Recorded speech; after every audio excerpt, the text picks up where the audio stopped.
Boa tarde a todos. É uma alegria para mim estar aqui novamente conversando com vocês em especial sobre a hipertensão pulmonar, nas suas duas formas, hoje que tem tratamento, a hipertensão arterial pulmonar e a hipertensão pulmonar tromboembólica crônica. Então, como o nome é comprido, a gente usa a sigla HPTEC para ela. Afinal de contas, que doença é essa, né? Eu trabalho com hipertensão pulmonar já há cerca de 20 anos, e sou da geração ainda que nunca tinha ouvido falar sobre essa doença durante o meu curso de medicina. E hoje eu até comemoro um pouco mais porque nós temos mais conhecimento sobre a doença. Hoje as universidades médicas estão começando a fazer o tema de casa em relação às doenças raras.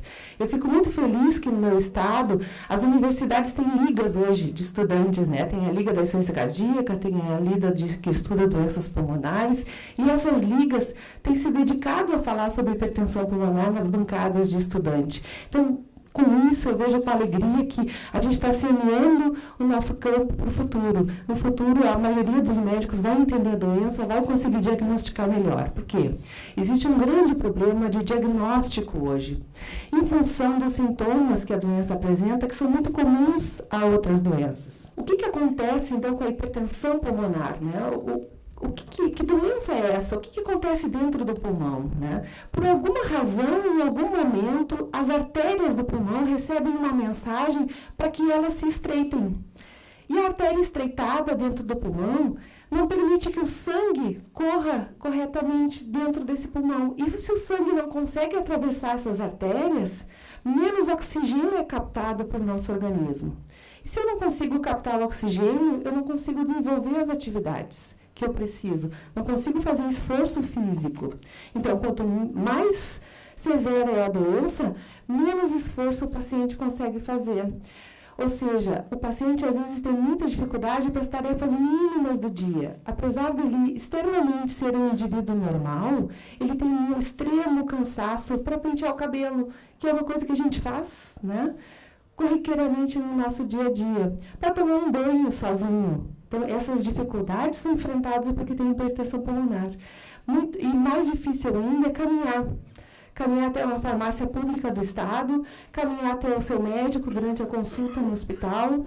Então, todas essas atividades mínimas estão extremamente limitadas na hipertensão pulmonar. Por quê? Porque há esse estreitamento dos vasos por alguma razão inflamatória. Com isso, quem sofre é o coração, em especial o coração do lado direito. Nosso coração tem o lado esquerdo, que bombeia o sangue para o nosso corpo, e tem o lado direito, que bombeia o sangue para dentro dos pulmões. Se as artérias dentro do pulmão estão fechadas, o coração do lado direito tem dificuldade de bombear o sangue para dentro do pulmão. Com isso, o sangue e o líquido fica acumulado no lado direito do coração. E ele acaba, como as pessoas dizem, né? Os pacientes dizem para a gente, meu coração está inchado. Ou seja, ele aumenta de tamanho e eu tenho uma insuficiência cardíaca importante. E a causa principal de morte dos pacientes com hipertensão pulmonar é a insuficiência cardíaca direita. Então, como a gente falou, os sintomas são muito confundidos, né? É cansaço, é falta de ar. Então, muitos pacientes dá edema nas pernas, porque esse líquido fica todo retido, né? Já que ele não consegue circular corretamente, ele fica muito retido. Em especial nas pernas, onde a gente vê mais facilmente nos pacientes, onde é uma queixa muito comum, né? Alguns pacientes podem ter desmaios. A hipertensão pulmonar ocorre em crianças. O nosso centro atende crianças também com essa doença. E, às vezes, o primeiro sintoma é a síncope, ou seja, o desmaio. Porque a criança quer brincar, quer correr no recreio, quer jogar bola. E, às vezes, eles dão aquela corrida para chegar até o gol e desmaia. E muitas vezes isso é um primeiro sinal de hipertensão pulmonar e já considerado um sinal grave, né? Porque faltou oxigênio para uma atividade cotidiana ou porque é essencial para uma criança. Então, o paciente que é diagnosticado com hipertensão pulmonar, no início tem essa sensação de que o mundo caiu e ele está carregando um peso enorme nas suas costas, né? É o peso do diagnóstico da hipertensão pulmonar. Nesse sketch, eu copiei de uma paciente que tentou, através de desenhos, descrever como é que ela se sentia com a doença, né? Então, ela desenhou. No início, ela se sentiu triste por causa do diagnóstico, né? Isso fez com que ela fosse mais vezes ao hospital. e veio a depressão, e ela ficou com o coração doente, com o pulmão doente, e aí a morte começou a rondar a ideia dela, e ela também, muitas pessoas falavam na morte relacionada a essa doença. Aí veio uma lista de medicações que ela precisou tomar, visitas médicas mais frequentes e muitos exames. Essa se torna a rotina de um paciente que é diagnosticado com doença rara ou com hipertensão pulmonar. E eu trouxe o relato de um doente, então, para a gente tentar compreender como é que a doença, o que os pacientes sentem com isso, né? Esse era um paciente que levou sua vida normal até uma certa idade, era um trabalhador, sustentava a família dele, ele era o arrimo de família, e lá pelas tantas desenvolveu hipertensão pulmonar, e a vida dele mudou da noite para o dia. Meu nome é José Arlindo, sou portador de hipertensão arterial pulmonar. Faz uns 6 anos que sei que tenho a doença. Faço tratamentos na Santa Casa, em Porto Alegre. Atualmente sou na lista do transplante pulmonar desde o dia 7 de julho de 2015. Minha vida praticamente parou. Tenho dificuldades para qualquer esforço físico, desde tomar um banho até me alimentar. A falta de ar é muito grande. Dependo de alguém para me ajudar a fazer qualquer tarefa. Meu sonho é poder caminhar sem sentir falta de ar, ter uma qualidade de vida melhor. O que houve com o seu José? Será que todos os pacientes com hipertensão pulmonar precisam chegar nesse estágio? Não precisam. O tratamento para o seu José chegou muito tarde. E o tratamento para o seu José falhou inúmeras vezes durante o período em que ele foi prescrito, foi diagnosticado. Por isso o seu José chegou numa classe funcional 4. O seu José, então, precisou ser transplantado. E o seu José está internado no hospital há 6 meses pós-transplante, porque a hipertensão pulmonar é uma doença muito difícil para ser transplantada também. Imagine o custo que isso traz, pessoalmente na qualidade de vida dele, da família dele, e o custo também para o Estado, de deixar um paciente se tornar grave desta forma, sem oferecer para ele um tratamento adequado. A hipertensão pulmonar, nós conhecemos 5 tipos da doença, né? São 5 grupos da doença. Hoje nós temos tratamento para 2 grupos de doença, o grupo 1 e o grupo 4. A gente sabe que metade dos pacientes vão estar mortos se eles não receberem tratamento no período de 2 a 3 anos. Então, a mortalidade é muito alta. E o diagnóstico do paciente precisa ser o mais precoce possível. A gente tenta diagnosticar o quanto antes, porque quanto mais cedo eu começar o tratamento, melhor para o paciente. Melhor para ele não chegar nessa classe funcional 4, que a gente chama, onde a falta de ar é extrema, onde ele tem cansaço extremo, né? Então, quanto antes eu tratar, melhor para o doente. Nós temos 4 das 5 formas de hipertensão pulmonar, 4 delas não têm cura. Nós temos cura para uma delas só, que é dentro do grupo 4, a hipertensão pulmonar tromboembólica crônica, onde se eu puder oferecer cirurgia para o paciente, eu tenho a possibilidade de ofertar cura para a hipertensão pulmonar. As demais formas não têm cura, mas têm tratamento. E se a gente for olhar a mortalidade da hipertensão pulmonar, se eu relacionar essa mortalidade com muitos cânceres, eu vou ver que quando eu diagnostico o paciente em classe 4, ou seja, a classe 1 é aquele paciente que não sente nada. A classe 4 é aquele paciente que nem o seu José, que tem dificuldade extrema para os mínimos esforços. Então, se eu tenho um doente em classe funcional 4, a mortalidade dele é mais alta que muitos cânceres que nós conhecemos. Câncer de colo, câncer de ovário, câncer de mama, tem até uma mortalidade bem menor. Ou seja, de 10 pacientes com hipertensão pulmonar, 3 vão estar vivos num período curto de 5 anos se eles não receberem tratamento. É uma doença grave, com mortalidade alta, mas que, se tratada adequadamente, tem um desfecho completamente diferente dessa história que eu estou mostrando nesse gráfico. O que acontece também com a HP? Ela compromete bastante a qualidade de vida dos doentes, né, no seu cotidiano, porque eram pessoas que tinham vidas normais e subitamente são diagnosticadas com hipertensão pulmonar. Se eu olhar esse gráfico aqui, essa é a população normal. Então, os doentes que têm hipertensão pulmonar têm a sua vida dificultada tanto em domínios físicos quanto domínios mentais. Por quê? São pessoas que são retiradas da sua atividade laborativa, muitas vezes não conseguem conviver mais socialmente, porque elas não conseguem frequentar os seus grupos sociais, não conseguem fazer nenhum esporte, não conseguem se sustentar. Então, tudo isso impacta muito na vida delas e na vida dos seus familiares. E isso a gente precisa pensar quando a gente avalia o tratamento da HP. Não é só o custo da droga, do tratamento, é o custo para o paciente e para a sua família. Em relação a custo e carga financeira das famílias, né, nós vemos que os pacientes estão em azul e os cuidadores, os familiares, em vermelho. Em vermelho não é diferente das outras doenças raras, porque uma pessoa muito doente precisa de alguém da família que cuide dela. E, às vezes, precisa de cuidados 24 horas. E essa pessoa tem que se ausentar do trabalho. Não é só o doente que sai da sua atividade laborativa. É o familiar que precisa se dedicar, estar ali, ofertar o remédio. Então, é todo um grupo de pessoas que é afetada por essa doença. Então, como eu falei, hoje nós temos 5 grupos para hipertensão pulmonar. Nós temos o grupo 1, que se chama hipertensão arterial pulmonar. Nós temos o grupo 2, que é a hipertensão pulmonar, quando a doença é no lado esquerdo do coração. Nós temos o grupo 3, que é a hipertensão pulmonar, quando eu tenho uma doença pulmonar crônica. Eu tenho o grupo 4, que é a hipertensão pulmonar, quando eu tenho tromboembolismo pulmonar crônico. E o grupo 5, que é uma miscelânea de doenças, né? De muitas outras doenças raras que são colocadas no grupo 5, porque a gente ainda não compreende bem o mecanismo de desenvolvimento de hipertensão pulmonar nessas situações. Hoje nós temos tratamento aprovado por estudos clínicos, aprovados já pela Anvisa, aprovados já e determinados pela CEMED, tanto no grupo 1 quanto no grupo 4. Nós fizemos muitos avanços já em relação às doenças raras e a hipertensão pulmonar, né? Nós temos a publicação do PCDT em 2014. E eu posso dizer que a gente saiu do inferno, Daniel, né? Quando a gente teve esse PCDT. Mas eu não me sinto no céu ainda, eu me sinto no purgatório ainda. Por quê? Esse PCDT já é de 2014, então ele tem alguns problemas já para nós, porque ele está desatualizado, né? Vamos comemorar se está em fase de atualização, né? Ele está desatualizado, ele apresenta alguns problemas que naquele momento ele é desalinhado com as diretrizes mundiais, ou seja, o que nós temos de diretrizes, ele não acompanha essas diretrizes.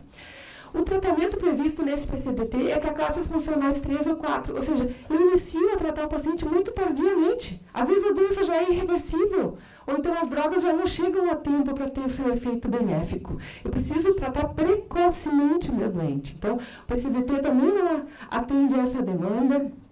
Ele não atende uma coisa muito importante para nós e que gera muita judicialização, que é a terapia combinada. Mais da metade dos doentes com hipertensão pulmonar precisam usar mais de uma droga para o tratamento da hipertensão pulmonar. Por quê?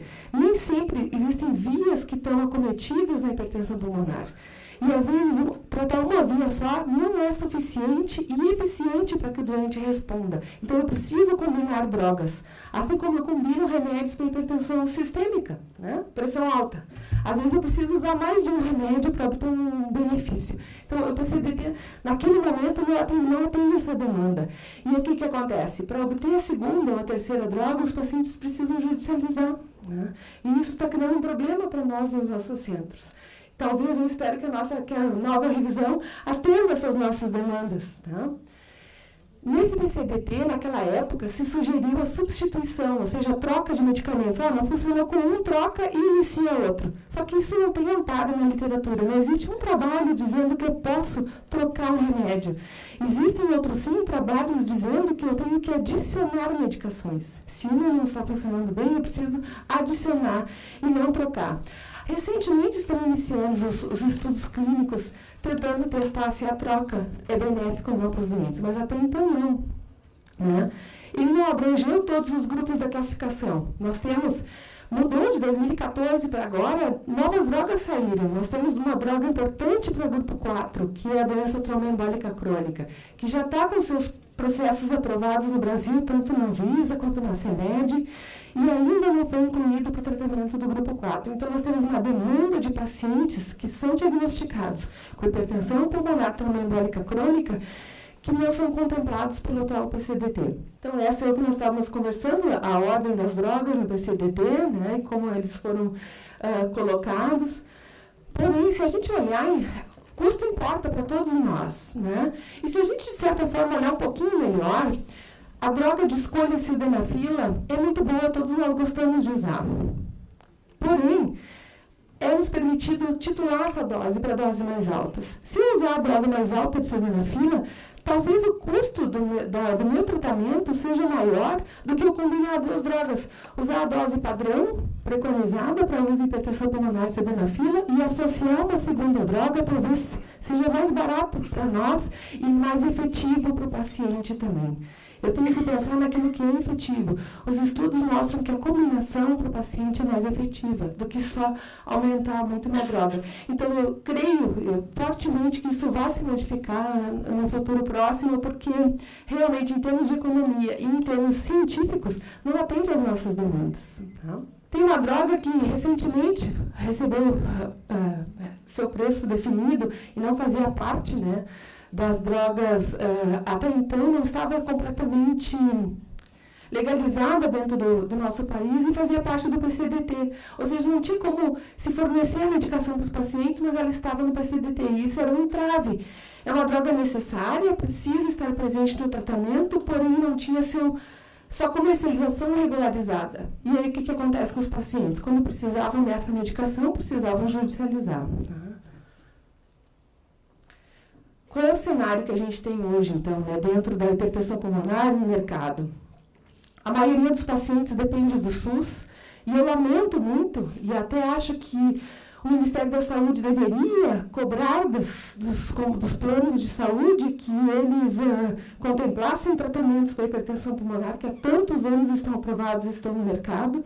Lá na Santa Casa, em torno de 20% dos doentes pertencem a planos privados de saúde e não têm o seu tratamento garantido pelos planos e precisam recorrer ao sistema público de saúde para ser tratados. O que eu acho que é um equívoco, porque os planos deveriam também contemplar o tratamento dos seus doentes, né? Nesse sentido, acho que a gente tem que fazer um esforço como sociedade, como Ministério da Saúde, como órgãos do sistema de saúde, para que os planos também contemplem os tratamentos para os doentes. A monoterapia, então, é o esquema aprovado pelo PCDT. A terapia combinada não está contemplada e aí depende de judicialização. O diagnóstico é difícil, né, porque os sintomas se confundem muito com doenças. Em crianças, tem crianças que chegam no nosso centro, às vezes, e foram tratadas como asma durante 3, 4 anos. E lá pelas tantas, alguém se deu conta que talvez não fosse asma, porque não respondia, não melhorava com o tratamento, né? Era hipertensão pulmonar. Então, o diagnóstico ainda é tardio, a gente ainda tem dificuldade para fazer isso mais precocemente. Tem poucos centros de referência no Brasil, eles estão muito centralizados na região sul, na região sudeste, tem uma maior concentração e isso precisa ser modificado. E o número de especialistas ainda é pequeno. Então, qual é o impacto? Por que a gente briga por tratamento? Por que a gente quer tratar? Porque eles existem e a gente sabe que eles funcionam. E a gente quer que os pacientes tenham acesso ao tratamento, né? Então, quando eles têm o diagnóstico de HP, para eles é aquela carga que tem que carregar. Eu tenho uma doença grave, com uma alta mortalidade, eu vou morrer cedo se eu não conseguir, eu preciso sair do meu trabalho, e aí ele e a família ficam doentes. E o que significa tratar a doença? Significa trazer para uma criança como o Antônio a possibilidade de brincar. Tudo que ele queria era brincar. E ele realmente conseguiu brincar por um tempo. Aí, a Secretaria de Saúde começou a falhar com os tratamentos do Antônio. Durante 3 anos seguidos, ele que ganhava menos de um salário mínimo no mês, precisava pagar passagem toda semana para bater na porta da farmácia do estado. E a medicação não vinha. Quanto custa a passagem para a mãe e para ele? Chegar na farmácia do estado e alguém dizer que não está, que não sabe, que não viu a medicação. O Antônio morreu sem remédio. E eu acho que quando a gente pode aceitar a morte quando a gente tentou todas as formas de tratar e não conseguiu. Agora, quando a gente tem tratamento disponível, que o sistema oferta o tratamento e o paciente não consegue alcançar esse tratamento e ele morre por causa disso, é uma situação bastante injusta e que a gente tem que tentar de toda maneira corrigir.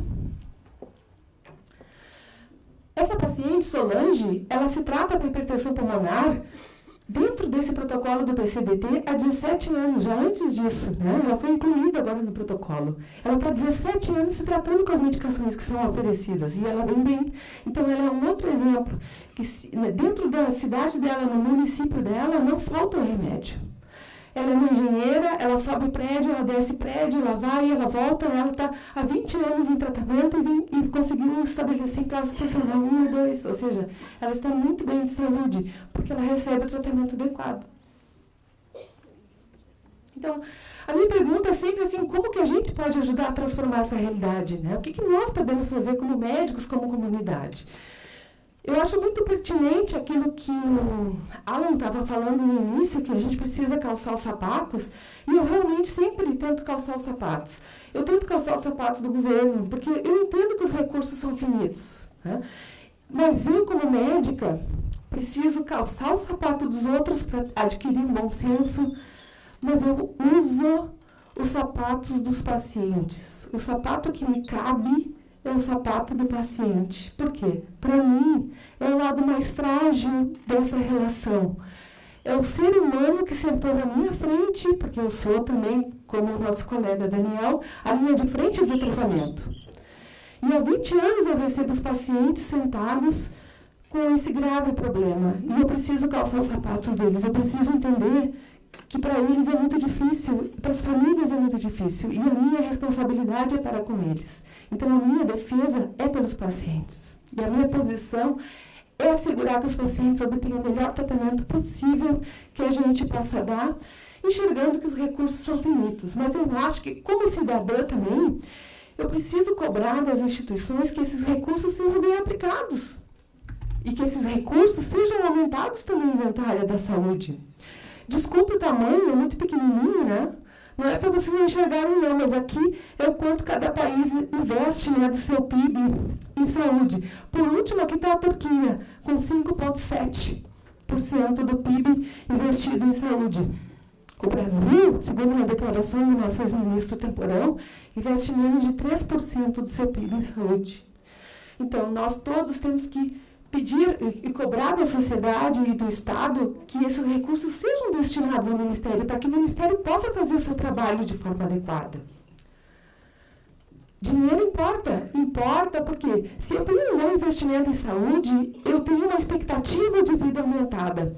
Nesse gráfico aqui, o que eu vejo é a expectativa de vida das pessoas. E aqui a quantidade de recursos. Quanto mais eu aplico em saúde, maior é a expectativa de vida. Se eu olho, os recursos que são aplicados no Brasil em saúde são comparáveis a nações muito pobres e a nações que investem muito pouco em saúde. O Brasil ocupa, em investimento de saúde, o 67º lugar, perto do Irã e perto de Cuba. É pouco para uma nação como a gente, né? Então, eu acho que a nossa luta é para que mais recursos sejam destinados à saúde, para que a Conitec possa fazer o seu trabalho, para que o Ministério da Saúde e a Anvisa possam fazer o seu trabalho também. A gente precisa drenar recursos para isso. Como é que é o mercado de saúde pública e privada, né? Existe uma discrepância muito grande, porque nós temos 200 milhões de pessoas, 50 milhões estão agregados no sistema privado, 150 milhões no sistema público de saúde. 4% do PIB é utilizado no sistema privado e 3% do PIB para a grande, imensa maioria das pessoas, ou seja, menos recursos aplicados para muito mais gente. Olhando dessa maneira, né, nós temos 75% da população necessitando utilizar o sistema público de saúde e 24% com planos de saúde. Só que os recursos são aplicados, 54% vêm da gestão privada e 45% do sistema público. Estou terminando. Ó. Meu respirar, para falando. Então, em resumo, assim, a hipertensão pulmonar é uma doença grave, rara, né? Ela tem 2 grupos de doença. A gente não tem todo o nosso tratamento contemplado ainda pelo protocolo de saúde e a gente precisa urgentemente que a Conitec faça essa revisão, né? O processo dessa avaliação precisa ser revisto para que a gente não precise mais judicializar a saúde. É injusto para o sistema, para o Ministério, para os pacientes e para os médicos judicializarem. Ao passo que, se a gente é abrangente no nosso protocolo, menos pessoas ou menos necessidade de judicialização se tem. E a gente tem uma saúde mais justa. E aí, pessoas mais felizes no nosso país e com mais saúde. Muito obrigada, desculpe pelo avanço no tempo.